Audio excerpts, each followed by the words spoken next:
OK, donc là, on veut installer une switch, par exemple, ici. Il n'y en a pas. Non, on a déjà ça, c'est notre mur existant. Fait que là, on veut rajouter le. Là, on veut pas enlever toutes les gyps. Fait qu'est-ce qu'on fait? On prend les boîtes régulières comme ça. Ce qu'on va faire, c'est qu'on va couper ça. Parce qu'on veut que ça passe dans le trou juste.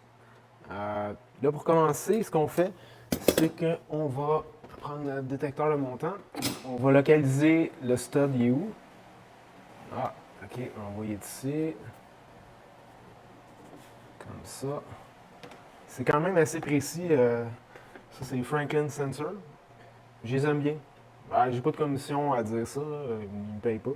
Mais ça fonctionne bien.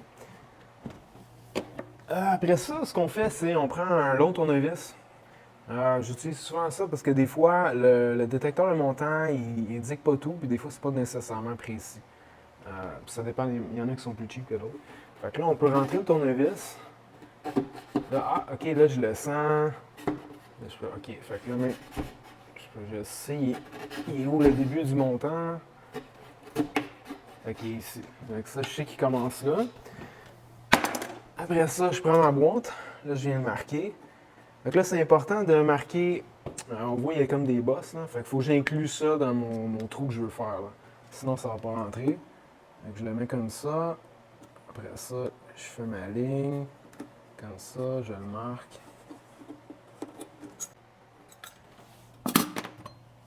Après ça, on prend la scie alternative.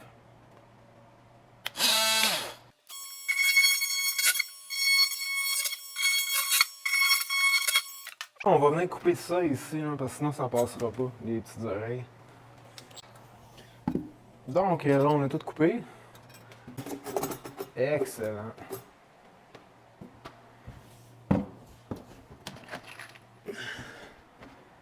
Fait que là, on a notre trou qui est fait. Puis techniquement, si on dépasse pas trop, on va être capable de mettre la prise puis la plaque, puis tout va être caché.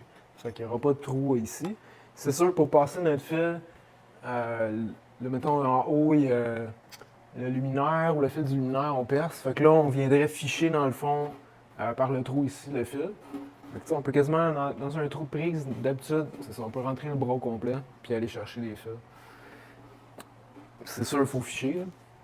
Là. Fait que c'est simple, là, on va juste visser dans les trous là, par l'intérieur. C'est important que la boîte elle rentre un petit peu à l'intérieur pour être sûr qu'elle dépasse pas. Sinon, ce qui arrive, c'est quand on visse. De toute façon, quand on visse, ça tire la boîte. Fait que c'est mieux, c'est un peu plus reculé. Pas trop, mais juste assez.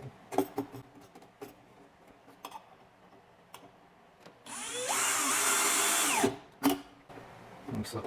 Ça va être un petit peu rentré. C'est important de mettre la drill le plus possible en diagonale. Sinon, ce qui va arriver, si on met la vis comme ça, toute la boîte va reculer et elle va devenir tout croche. Là. Ça, c'est un truc du métier pour que ça fasse une belle job. Fait que c'est pour ça l'idéal, c'est d'avoir les tiges, des bits de 4 pouces de long au moins. Ça permet de pouvoir visser en diagonale. Parce que si on avait juste une petite bite, là je serais comme ça, là, puis là, ça marcherait vraiment pas bien. Là. Fait que c'est important d'avoir des longues bits quand on installe des boîtes électriques.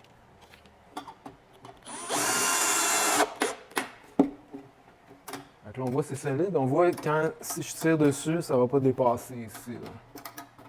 Fait que ça, c'est une belle installation.